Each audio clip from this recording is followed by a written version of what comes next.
We don't. The numbers are solely because we have to have numbers on the list. They mean nothing to us. Ooh, hey, look. We don't have to use the mic condoms anymore. Unless we want to. We bareback in this shit. Oh, sorry. I've already demonetized this on YouTube. Oh, fuck. Just a heads up and a reminder, we are live on YouTube right now, so please keep your clothes on. Beyond that's already in our, agreement with Yellow Cab that you keep your damn clothes on. If you would rather use one of the microphone guards, they are in the Skechers box right here on stage. So if you want to protect the microphone, go right ahead. But ladies and gentlemen, please give a huge round of applause. Your host for the first half of the open mic tonight, it's Jonathan. Hello. So I'm sure some of you are looking up at the sky. And you're wondering, oh shit. Well, that would be more of a declaration, but you're wondering what the fuck are we going to do if it rains? And that's a great question. And since I'm standing on a stage underneath a tent, made of wood, not worried about it. Now we'll probably figure out how to migrate inside in a safe manner. Migrate? I think you're funny as shit. Okay. He got his fingers crossed. He thinks we're good. Dude, if it snows, I'm going the fuck home. That's some day after tomorrow shit. How the fuck's everybody doing tonight? I know Link already asked, but I thought it would be polite of me to ask too. All right, we have got 11 people signed up for the open mic, so we're going to start off with 2 apiece, but if a whole bunch more people show up, it could go down. And by a bunch more, we'd need 11 more people, so we're probably good. All right, so I can't call that person up first or that person up first. All right, since he had his fingers crossed earlier so that it wouldn't rain and drew attention to himself, we are going to take advantage of that. Y'all put your hands together for Zach!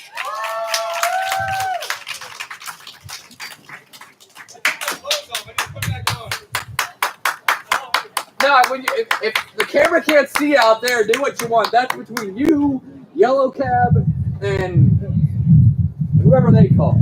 It's between me and my conscience, I guess. Conscience? I was woefully unprepared for this, so we're just going to jump in, I guess. Hello.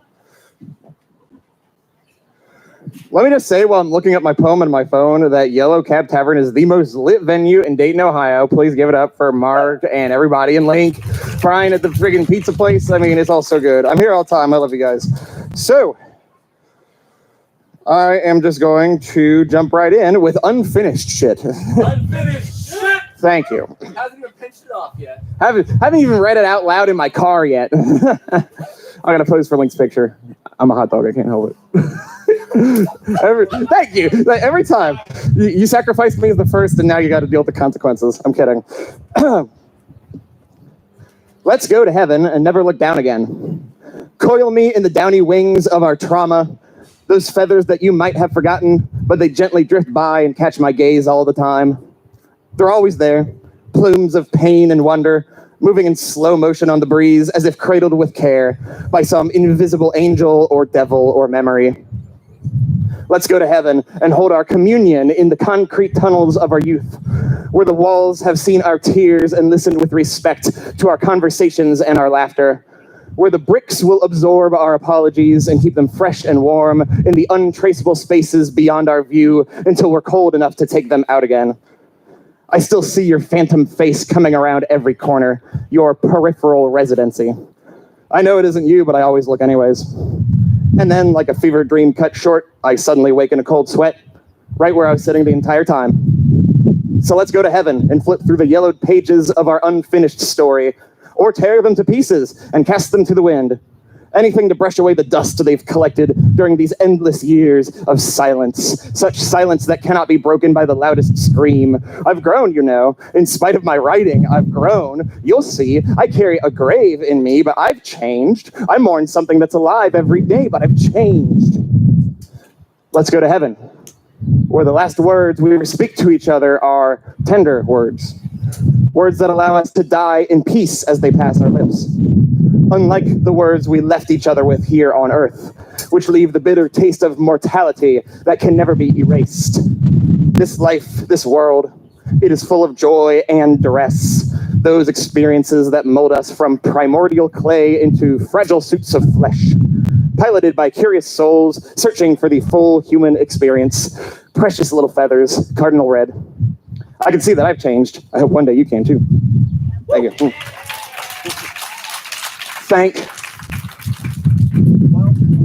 Okay, would you guys rather me get political or do something funny? Okay. This is going to be really messy. I'm sorry. I apologize to any religious people in the audience because I am not. Never read this one before. Political shit. Don't worry, they're supposed to. I hope they do. This actually has a title for once. In whose name? Lucifer said to the Father, in whose name do mortals suffer? And in whose name were they given free will? You have cast me out of heaven, morning star descending to the earth where mourning hearts scuffle through the dirt, scrambling through the rubble and the filth and the death, clawing in desperation to find you somewhere beneath the wreckage. You have forsaken me, discarded me, and for what, dear Father? These beings of flesh and bone, were they not made in your holy image? Were they not made by your crafting hand, by your omniscient mind? Tell me, Father, why then were you so disgusted when they began to think for themselves, speak for themselves, act for themselves, subservient marionettes to your will, suddenly given their own? If Eden bore such poisonous fruit as to warrant eternal suffering, then why was it growing upon the tree? If a single drop of its juice dropped low upon their tongues was so sinful, so evil, why then, Father, did you not stop me, your angel, from giving it to them? Why does Prometheus suffer endless torture for teaching a man how to start a fire? Are he and I not equals? Is he not my own reflection? O Father, Lord of hosts, for millennia you have told your people, your creations, that it is I who must be feared, that I am the embodiment of evil. I am the ultimate darkness because I dared to defy you, and I dared to give your creations a gift that you refused to give them. So tell me, in whose name do they suffer? In whose name do they kill? When Isaac was bound to the altar, in whose name was his unrealized sacrifice stopped only by my brother's intervention? When pagans and indigenous people around the globe were persecuted as heretics, in whose name did the Templar burn them at the stake? In whose name did they colonize and ravage the earth? How many millions of souls have evacuated their holy temple for the honor and the glory of this name? When children are made to worship priests and lie down with them, in whose name do they submit their bodies? When they grow up to repeat the atrocious cycle within the next generation of innocents, whose voice are they a mouthpiece for? Whose will is it that they act upon? For whom is that innocence obliterated and stolen away forever? When Klansmen congregate in the middle of the night to burn crosses, for whom do they wear their hoods? For whom do they tie the noose? When cops kneel upon innocent necks until they can no longer cry for their mothers, in whose name do they wear the bloodstained flag upon their shoulder? When Zionist terrorism flattens an entire city, in whose name do they drop their phosphorus bombs? In whose name do they claim self-defense? In whose name do they brutalize Muslims during Ramadan? In whose name does Gaza burn to the ground? For whom will these people seek guidance when they suffer from shock and PTSD for the rest of their life?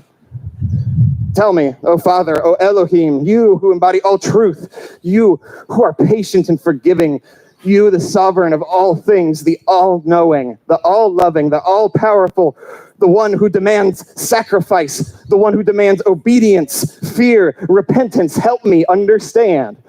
Tell me this name. I have betrayed you, Lord. I have rebelled against you. I have waged war against you. I'm so afraid, Lord. I'm so very afraid. So please, I beg thee, Answer my questions and tell me straight. In whose names are these acts of horror committed? Because it sure isn't mine. Thank you. I impulsively went to take off the mic condom and there was none. Wow. Thank you. We noticed you didn't impulsively put on a mic condom. Give it up one more time for Zach, y'all. So, as some of you may have noticed, it is trying to rain. Yeah, that's why we open those. If you guys want to go in there, you should still be able to hear. Oh yeah, the speakers are on in there.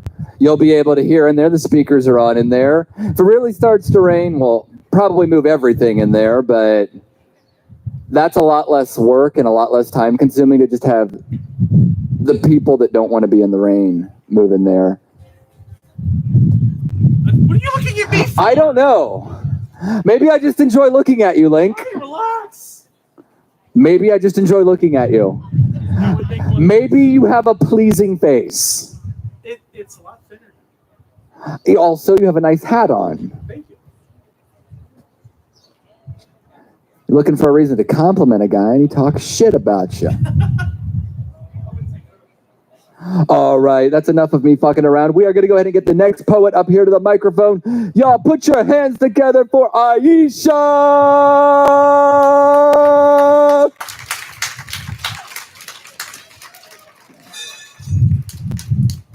Yay! Woo! She's not there yet! She's not. I wore those shoes earlier.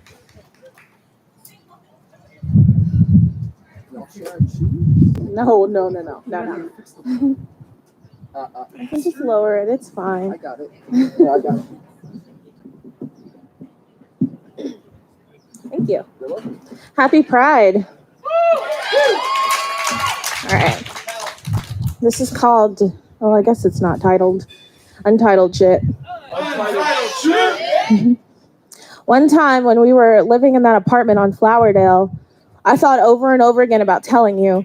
You made this comment as the Pride Parade sounded on the television. You made this comment that has followed me. You made this comment that sounded like your parents' fingers in your back. I can't help but go back to that moment in the living room of that Flowerdale apartment. Remember when we named that squirrel on the balcony Kevin? Kevin made a home in the grill we never used. I saw a praying mantis for the first time on Flowerdale.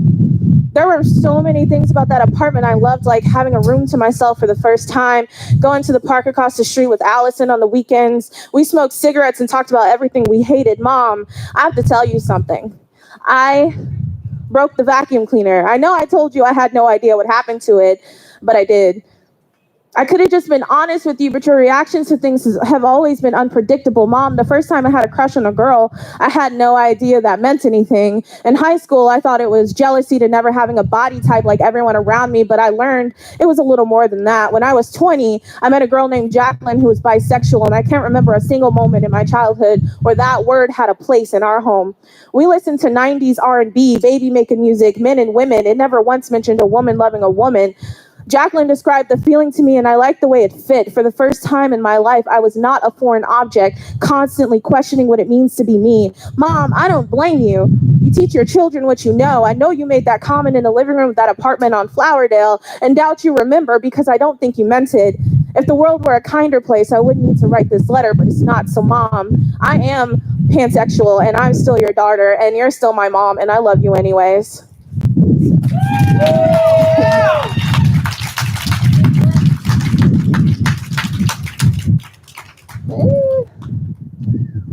I wasn't prepared, I'm sorry. Okay, I'll read this one. This is called Homage to Soulmates to Eric. Eric made me laugh so hard I began to like the sound, the entropic hearty from the belly distraction. Eric looked at every beautiful girl with blue eyes dilated. I wish I could say it was for me. No matter how much tension builds, some things are not meant to burn. I promise this is not a love poem. But I was at the tip of my shyness, and I forgot that when Eric was around. I saw it as a victory. Here's a list of things I would say to Eric if I saw him again. Hey, I've been thinking about you a lot recently, and I can't explain it, so I wrote it down. Heard you were driving around Kettering. You were there for me when I lost the feeling of the ground beneath me. I want to tell you the earth is still orbiting, and I hope you're as alive as I am. I'd have written you a letter and left it in your car window, but I don't think you'd have read it. Last I heard, you were working at P.F. Chang's. I'm sorry you had to find out this way. Why didn't you ever say what you meant? I recognize the cognizant mirror of laughter in place of. Eric, that does not mean I hope you're not in love. I hope you feel love so deeply that it spills. Waterfalls of love, tsunamis, love so intense you want to give it back. And Eric, may the birds around you always be singing. May you cross your legs and drink your coffee black. May you carry a credit card with $1,000 limit. May you run away again and again with shoes tied and hair curling over your ears. May you always be a melancholic tower, tall and ungraceful. May you soften from stone to clay. May you mold happiness from all that you've been given. Eric, this is not an attestation of love, but I hope she flirts with you. And I hope you and she meet up at Buffalo Wild Wings over by 2nd and Charles after arguably the worst day ever. And may you two flirt so much that your coworkers question whether you two are secretly dating. May they whisper. May you blush. May you remain comfortable in denial, heady, reddened, shallow. Eric wore his sadness fresh-faced, put it on every morning, dewy and helplessly contoured, mirrored another person laughing, though it looked like never getting too close, looked like leaving no traces, burying footprints, driving out of Ohio with the front bottoms on full blast. Eric, we talked about you after you left. We talked about you like you're dead. You were there and then you weren't. But anyway, I hope we can meet again with daylight pouring. P.S. We would have sat in silence if it meant seeing you again. Thank you.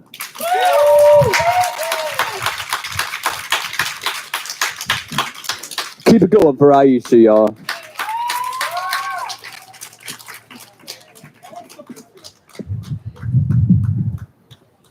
I've always wondered if after like the first two people go, the people that write "don't call first" next to their name are just sitting there going, "Oh shit, oh shit, it could be me now." You're on the list, motherfucker. So, like I said earlier, there are 11 people signed. Okay, there are still 11 people signed up. I thought more people signed up after I said that. There are 11 people signed up. We will probably do 6, and then we have an amazing feature. Nikki Allen is here. Y'all give it up. And then we'll do 5 more. Also, We can do math. we can do what? We can do math. I can't do math. I have a loose grasping of numbers. We're liberal arts education. Yeah, we are. So 2 weeks from today, we will have another feature. Underdog Academy will be in the house. Next month, in July, we're going to be having our cover slam. That means that you can read other people's shit during the slam, and that's all you can read. Yeah, so if you're like, well, I want to do this, but I don't want to read what I wrote, guess what? Here's your opportunity. The other shoe drops in August, though, because it's a new shit slam. You can't read anything you've read on this stage before if you're going to read it. Nice. We normally kick the year off like that, but since we hadn't done shows in like 4 months, and I'm not an entirely cruel human being, we decided to hold off for a little while. I am, though, but you overruled me. What? I am, but you overruled me. I didn't know I had the power to overrule you. You did. I may have just absent-mindedly ignored you. Like my wife. Yes. All right, y'all, put your hands together for the next poet up to the mic. Look at that, clapping before I even say the name. Lizzie!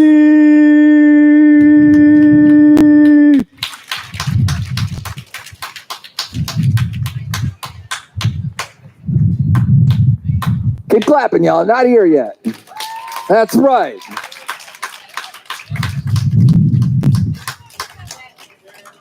Did you say Lucy?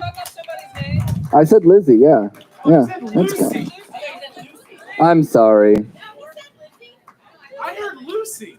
How many heard Lucy?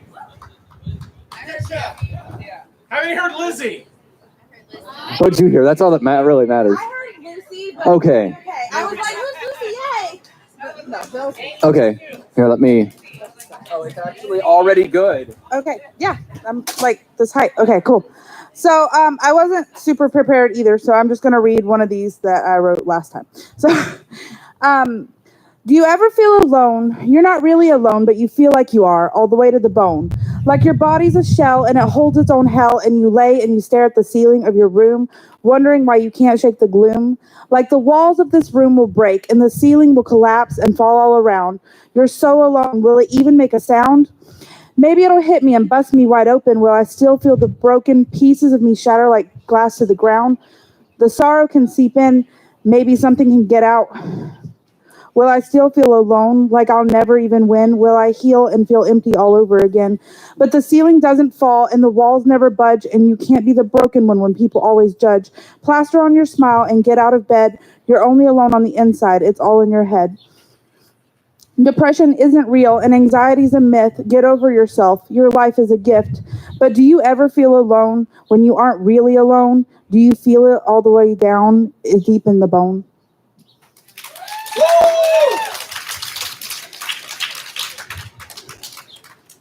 Okay, and this is written by someone else, but okay, it's called "If You But Knew." If you but knew how all of my days seemed filled with dreams of you, how sometimes in silent night your eyes thrill me with the wonder of the tender light, how often I hear your voice when others speak, and how, sorry guys, how others form when I seek. Oh, love more real than such dreams were true, if you but knew. Could you but guess how you alone make all my happiness, how I am more than willing for your sake to stand alone and give all and nothing take, nor chafe to think you bound while I'm free, quite free till death to love you silently. Could you but guess, could you but learn how when you doubt my truth, I sadly yearn to tell you, to stand before you for one brief second, unfettered, soul to soul, and face to face, to crown you king, my king, until life shall end, my lover and likewise my truest friend. Could you love me, dearest, as fondly in return? Could you but learn?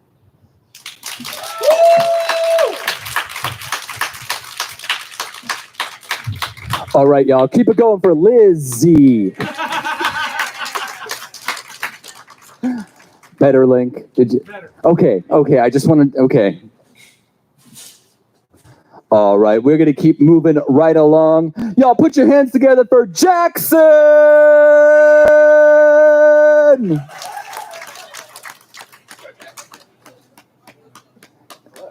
You didn't go first. I didn't. You didn't, but I'm sure you're first in someone's heart that's here. No pressure. This is the first time I've ever done something like this.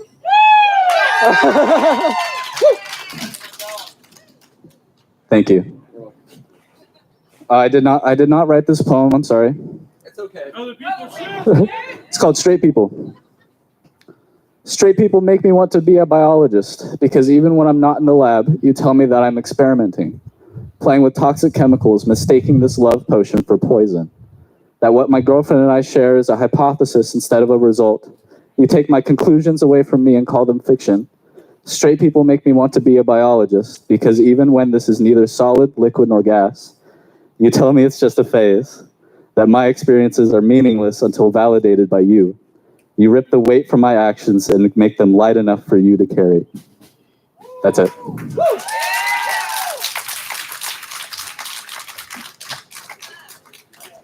Give it up one more time for Jackson, y'all. Hey, Jonathan, Yes, darling. are we on social media?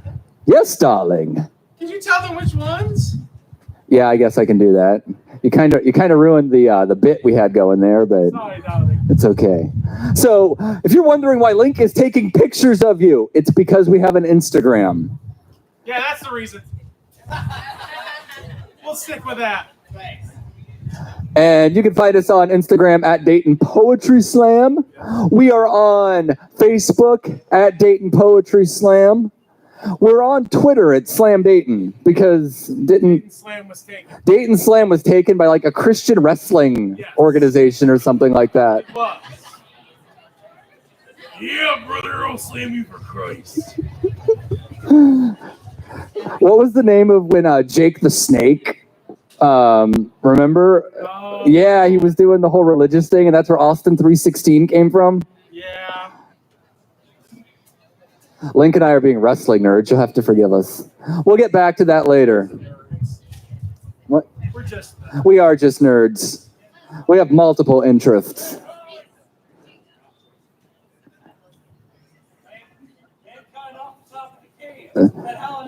Broke him in half.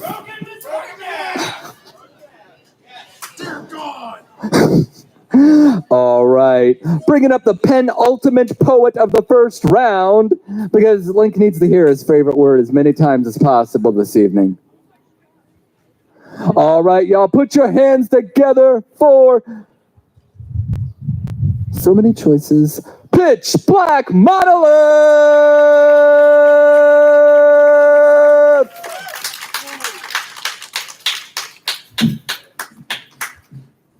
Okay, very, very nervous here. Shout out to the guy with Junji Ito. Uzumaki, that's what's up. That's what's up. Yeah, bet. Thank you, man. All right. Here we go. I've set fires at the feet of sleeping giants, knowing they may awaken. Inhaled a hellish heaven into my sinus, then exhaled the breath it was contained in. Maybe cursed to the grave in, forced to dig deeper to escape the cave in. All the chances I've taken turned positives to minus, birthing my shyness from conversations.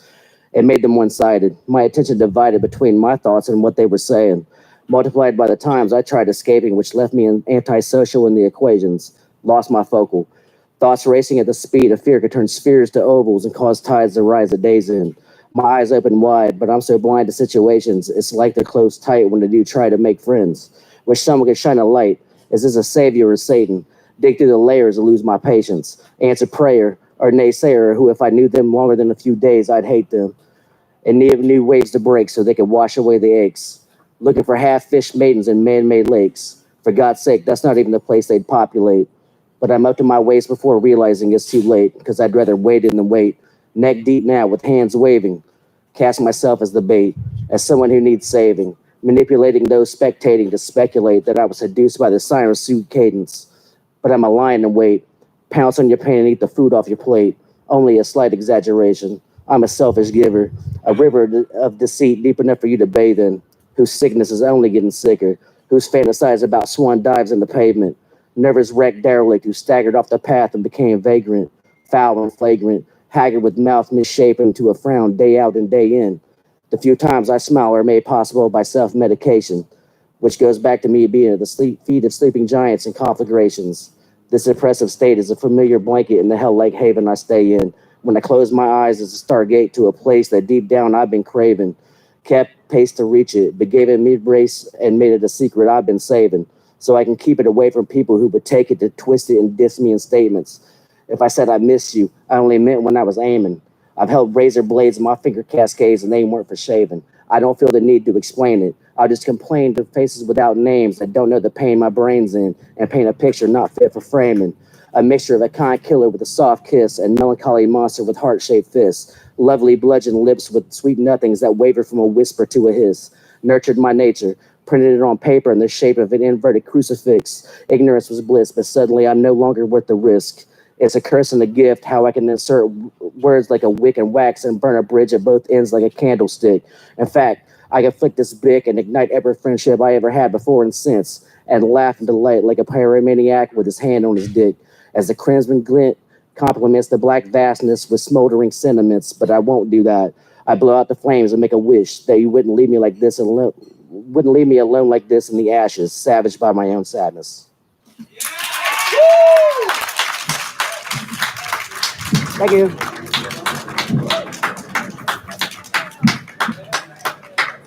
Give it up one more time for Pitch Black Monolith. You gave it up twice more times. All right, so we have a new penultimate poet of the first round. Y'all, put your hands together. Make sure that the trains run on time around here. Make sure that Link and I don't get too caught up in our own bullshit. Where the hell did the train comment come from? You've never heard the trains? Yeah, I wasn't the only one. Thank you. What the hell? There's trains. You know shit. I'm just going to act like his question's the irrational part of what's occurred. Vodka, The please. other thing that she does is keep us from continuing with this bullshit for too long. Y'all put your hands together for Quiet Storm! storm.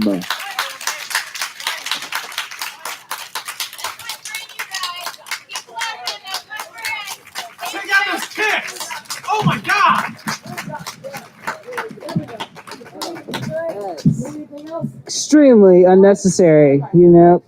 That's Yeah, those shoes are on point. thanks.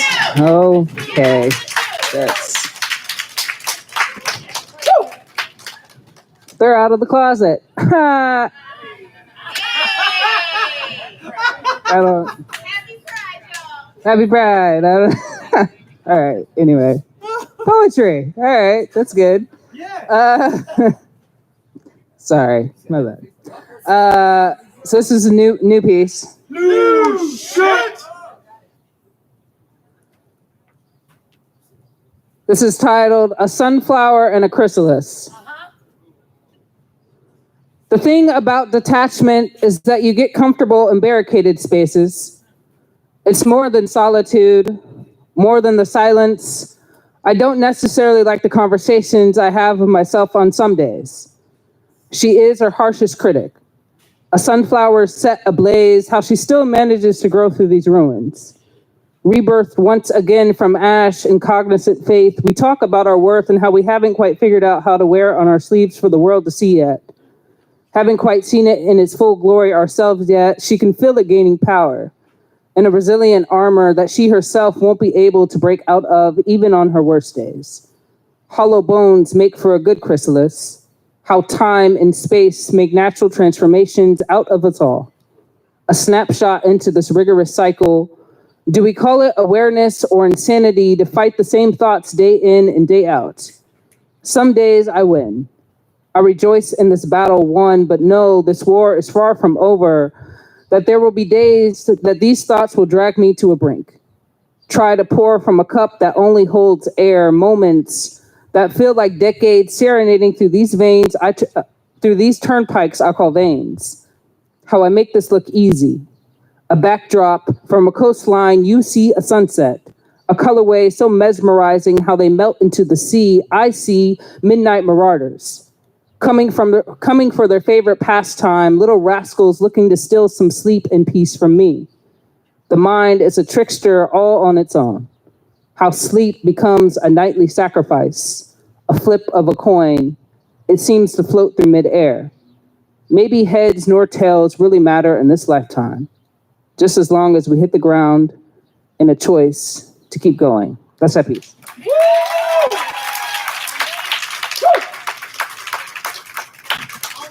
Keep it going for Quiet Storm, y'all. Just the one? Just the one. All right. You know what time? Push her for that. What? Why do you gotta push her? Thank you, Link. I felt we had the strong enough relationship that we could make jokes with one another. Apparently, Lincoln has betrayed that relationship. As a result of that, y'all put your hands together for Lincoln Schreiber! I don't need that.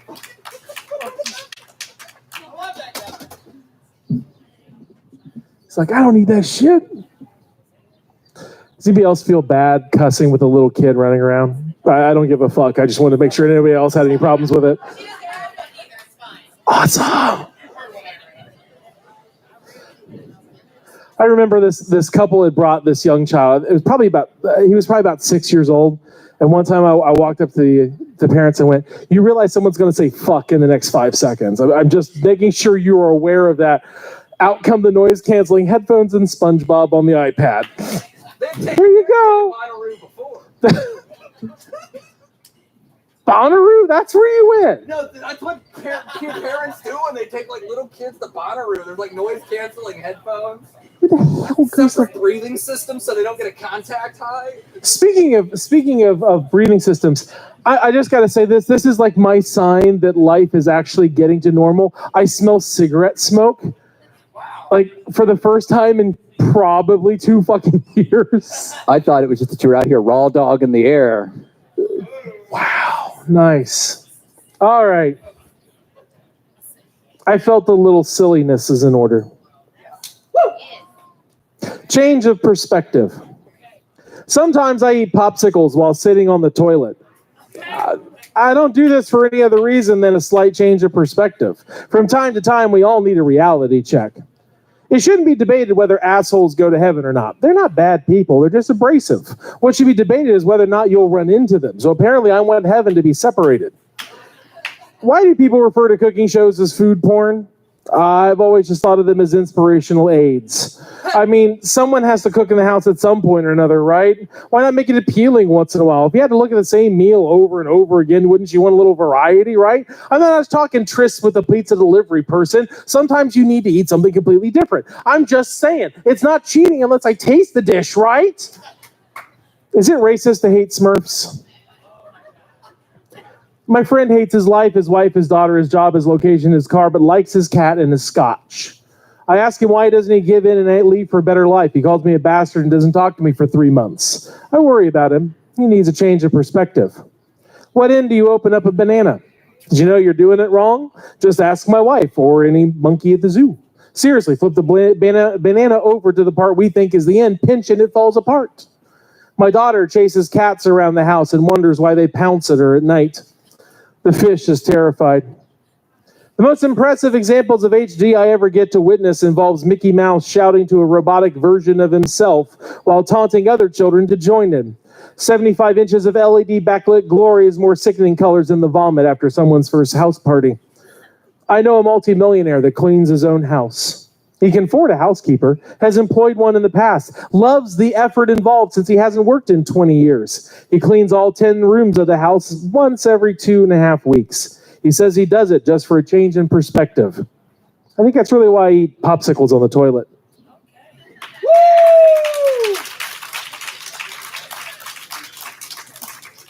Woo! All right. Hey, guess what time it is? Tool time? Where are we going today, Mr. Peabody? The 90s. I'm going to do this officially.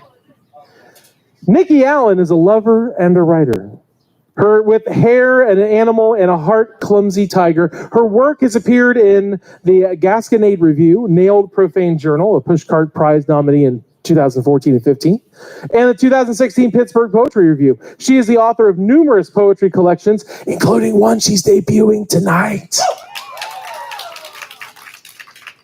Her latest poetry collection, Hot Wire, will be released June 2021 by Riverdog Press. She believes in revolution, strong coffee, hard knocks, and sweetness. And we'll have a link to her website on our website, Dayton Poetry Slam, if I ever remember to upload it, because fuck life. Ladies and gentlemen, it's been a pleasure to know this poet for the last almost 20 years.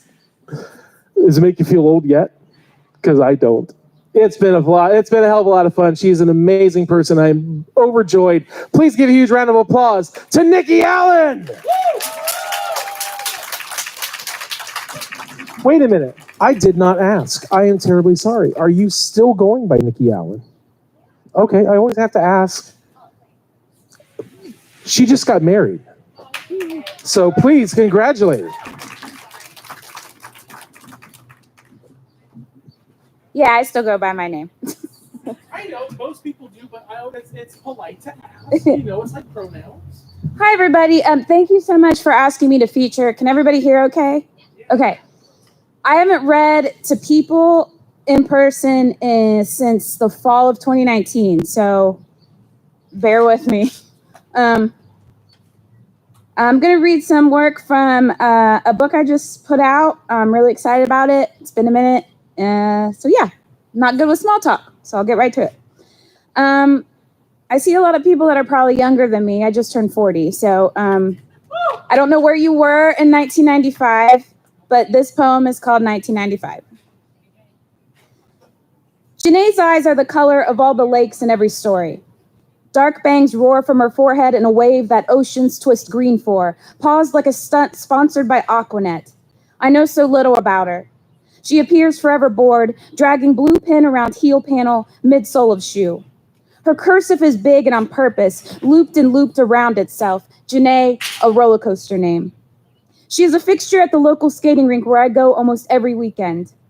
I behave all week to gain privilege, to be dropped off and picked up 4 hours later by somebody's parents. It is the first time I go somewhere to do something else. I see outcasts become gods in their element. She is one of them. Girl becomes panther, multicolored strobes sway across scene. When she smiles, her eyes almost disappear, both hands brave balancing act of her mane. Janae blows smoke rings in the bathroom while 3 of us split a hijacked can of Red Dog. We trade lip gloss swigs before hiding it behind commode in the last stall. Ball cap flattened mullets, metal band t-shirts, and freckled forearms. A small crew of gel-scrunched girls swarm a worker dressed in referee stripes. He skates out of their flirting huddle backwards, grinning and twirling his whistle around one finger. Janae walks by in a breeze of Marlboros and CK1, never alone but always by herself. 14, a special kind of cool and tough. Split ends and denim, serving nucleus to peripheral hellions spanning different districts. Weekends where the real magic happens. A row of us French kiss and chorus line against carpeted wall through moonlight skate. I sit on the lap of a local romantic in a starter jacket, lovesick on cologne sweat. He's someone's cousin, drives a Beretta. When the night ends, the lights come on. I keep touching my lips while waiting for my ride. I roll chewed watermelon gum between my fingers to lose nicotine stink my father strict enough to smell them. 14 is lonely and aching to be anything else. Janae will go home to an empty house, sleep with her window open, let breeze lick insomnia. This is the image I keep her in. Dry snow globe stowed in brain. And what now? With the rink bought and gutted by a church, parking lot chained off, its perimeter of torn tickets and bit filters, ground confetti, ruins of an ancient party. There is no allowance burning a hole in our pockets. We can afford the poison all by ourselves. Thank you.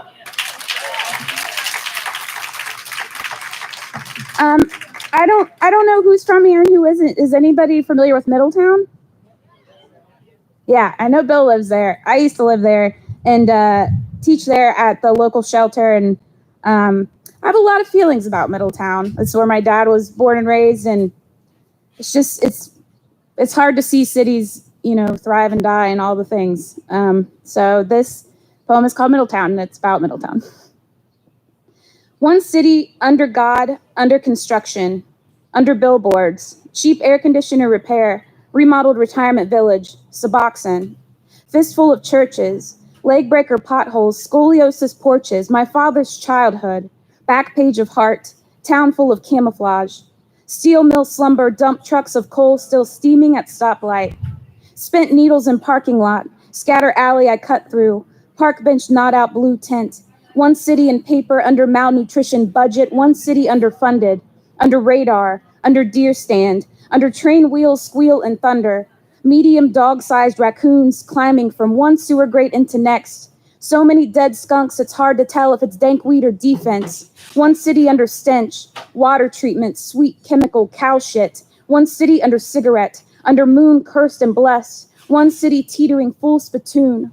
Root buckled lot, one mailbox. Closed bowling alley with drying out graffitied across it.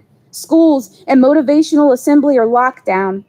One city billowing Confederates, umpteen empty buildings. One city muscle memory. Hay bales, combines, hot rods. One city Saturday night cruising, sound system tailgate tremble. One city, many bars, big girls with bracelets and boyfriends, big girls with death stare and coronas, small town big girl fuck you up. Summertime soybean applause, skateboard parking lots, Lee's famous cartoon chicken, Richard's thin limp onions, Reed Center rednecks, Super X, One City teen nightmare, big pipe dreams, slow jams, cinema tongue kiss, permanent skull imprint back pocket. Sneak out, get caught, late night cul-de-sac makeout spot, Camaro on cinder blocks. Be farmer, be cowboy, be asshole, be leaving. One city do nothing. Corner building big fall apart slow. Lightning kicks steeple in wreckage spout rust. City on life support. City last gasp. City sick and tired. One leg hidden face. Winter coat mid-August. City full makeup. Cake batter foundation. Blue shadow hide black. One city quick rot. One city ruptured, busted seam city, so long between Oregon City be blood clot, big base, pinwheeled rims, welcome to sign tucked in blind spot, leave by bridge, split river, take 73 to highway, one shot, graduation tassel, shutter round rear view, one city, dead mascot.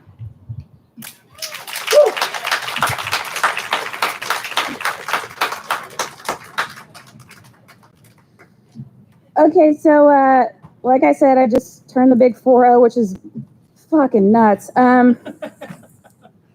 It's not so much the getting older, it's more of the length of the tapestry behind you as you grow older. It's just, you can't believe you've done all the shit you've done. And it's amazing, it's beautiful, and I was talking to my partner Chris earlier about every moment you have is like, it's a learning experience. Like, it's just a moment. If it's a moment where you're scared and you move on. I mean, we're all going, not to be morbid, but it's inevitable where we're all going. We're not getting out of it. So, enjoy it. So yeah, on that note, I wrote a body. I wish. I'm sorry, I'm still out of practice. I wrote this about aging. So this is called A Hymn So Body You Are. A smattering of cherry angiomas appear on my chest like a fistful of salt shaker vessel hurled in my general direction. Body's amendments gaining whip of momentum, though for years unchanging. A wonder blooms as sure as once my youth. Every photograph loathed develops a sort of adoring. Once lamented jawline gains new grace, everything long after is longed after. And yet, to age is bliss. I bruise less. Left knee squeals frequent, skeletal hangover on rain-heavy morning. I lean into my time. I praise my tinseled follicle head's unhinged cast of fishing wire. Praise the 2 a.m. I have grown too tired to meet. Veil of my hands, pins embrace condensed, opposing minutes gripped, hip jut of wrist, awkward mend of dueling bones friendship. Praise abysmal ache of lumbar, scars erratic flattening. Praise breast soft yield to gravity. Praise form's memory from fumbled first kiss to farewell's frenzied touch. A tome of hips once known by heart, sweet iliac ghosts. Praise the big toe an old lover deemed a spare thumb. Praise eyebrows riddled growth. Praise new thigh divot, her history of clutch, pock and spoil. Praise melanin's gradient, shoulders leaning curves pitched forward. Praise every muscle flexed, terrible eyesight, grave of my sweet tooth. Praise even the unwell minutes, stunning assemblage of head's vice, thick heat. Genetic scroll, venomed helix spilling fist. Praise glistened organ, forest of blood both returned and flung. Praise and praise this novel of a body, her coffee spills and warped edges, her crowd swell of cells, singing every lyric of our dog-eared passages. Woo! Woo!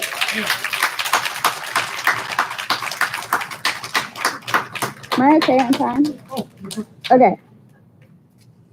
All right, I'm gonna read one that I wrote about the summer of 2000 when I lived in Dayton, and it was a hectic time. That's all I have to say for the part where I talk before the poem. That's it. So bad at this. All right, this is called Season of Callow. That summer, everything fell apart. No one had a place to call home. We unpacked ourselves on couches and stained carpet, spilled additions to its menagerie. You carried what you owned. You burned at both ends and torched the middle. In the name of all that is holy, in the name of all that living, middle finger to business suits, oil slick of collective sweat, quit jobs over telephone wire. All through red wine July and dead grass August, we survived on grilled cheese with thick slices of tomato, freezer's communal carton of Camels, poems scrawled across napkins and spiraled reams shout read to each other. The girl who owned our squat would never go to work, her mother pounding on the front door. She put a finger to her lips, we'd turn volume to 0.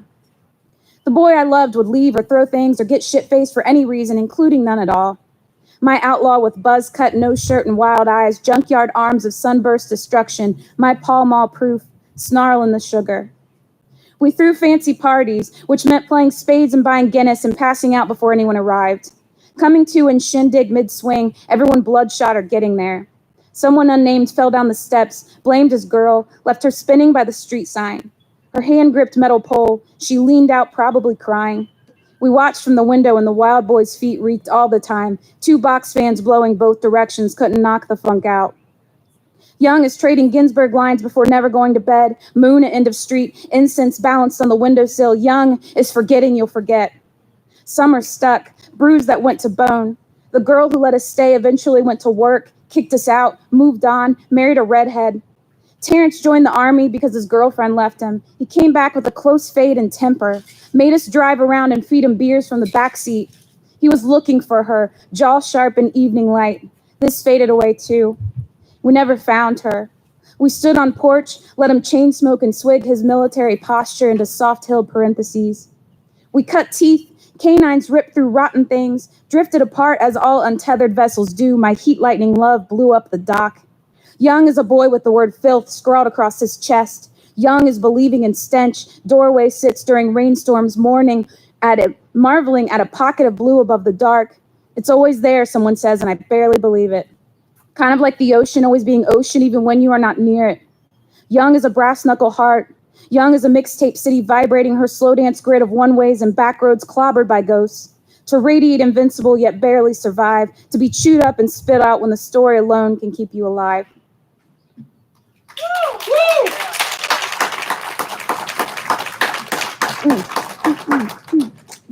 Two more, okay? Sure. Okay. Absolutely. This poem is called Nothing Left, and I'll give a little, I don't like to over-explain stuff, but I have chronic migraines. I don't know if anybody else is lucky enough to have them. They suck. Yeah. And my first marriage, I was married to somebody who lived overseas, so I ended up moving over there, and it required long flights, like 15-hour flights. And so I got to know the Charles de Gaulle airport really well. And in this particular trip that I'm writing about, our relationship was ending. Our marriage was ending. And I also had a migraine. So this is about that. It's called Nothing Left. In the Charles de Gaulle airport, I am sick. I lean over toilet and braille the back of my throat. Nausea tilts the stall and the bowl flushes by sensor, automatic, over and over. At my gate, I find a spot by the wall and fold into a U. The floor will do, carpet maroon. I shove minutes in the back, two-handed and hard. Spines resist, clock drags feet. I line up to board with purse held in front of me, open, filling the waxy sick bags in my seat before we even leave ground. My neighbor is disgusted and I comfort her with, I'm not contagious. She speaks French to children across the aisle. We hit turbulence over the ocean. The cabin crew are soon ordered to strap in. The woman next to me spills her wine. Smack of tannins lurch my stomach. I am looking at my own reflection in the darkened screen on seatbacks. I am a new kind of afraid. I think of every choice I bit in half, how I want them back. I say I am sorry and it becomes my name. I make peace with every crumb of my life. Planes hitch and dip, hold and release. It is much easier than I thought it would be. It doesn't take long to say, okay, okay.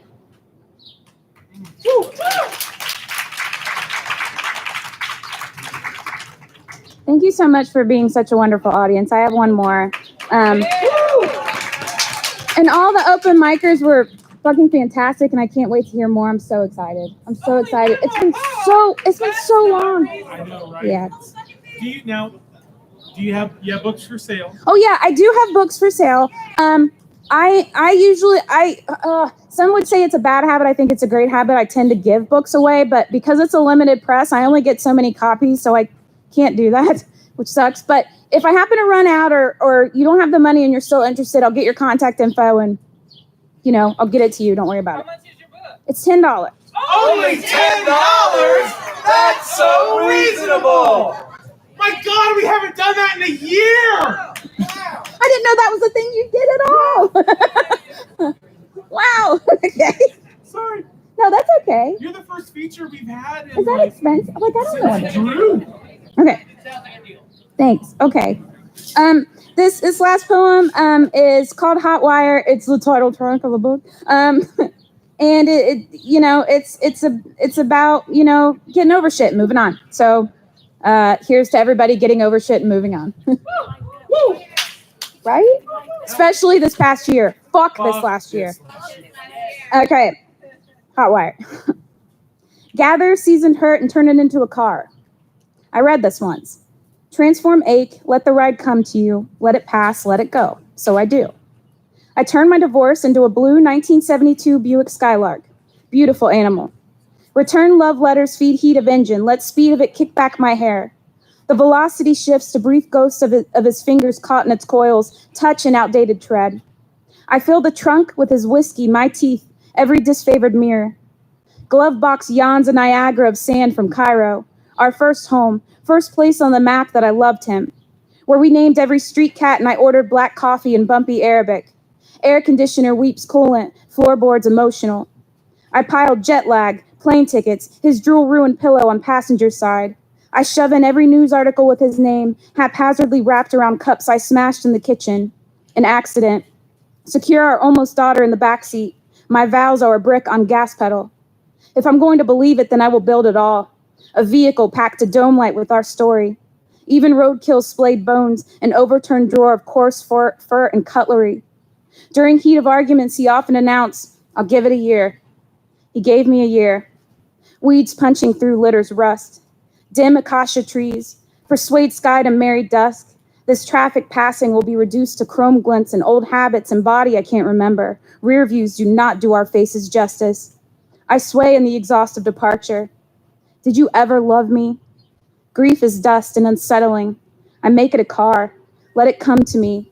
Give it a good year and ripped upholstery. Carve wife in the windshield with my wedding ring. End of stripped wires touch, cause spark. Rev hard to not stall. I wear a territory of scissors and cut quick before I'm eyelashed to white wall. Thank you.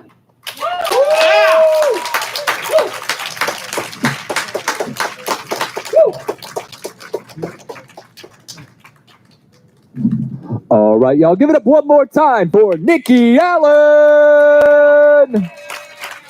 So here's what's going to happen next. We're going to take about a 15-minute break. If you want to get something to eat, you can go do that. If you want to get something to drink, you can go do that. I've got poison ivy for the first time in 20 years, so I'm going to go baste myself in calamine lotion. Cool. Nobody needed to know that at all. Also, those of you on YouTube, we're going to shut down the stream for the break. And if you are watching us on YouTube, first of all, thank you. There's 10 people watching on YouTube. Hey, listen, if you want to know when we go live, you can hit subscribe and click that bell. Wow, you went there. I did go there. We are going to take a short break from the YouTube live stream during this 15-minute break. When we come back, you should get a notification if you click that bell. If not, well, you won't.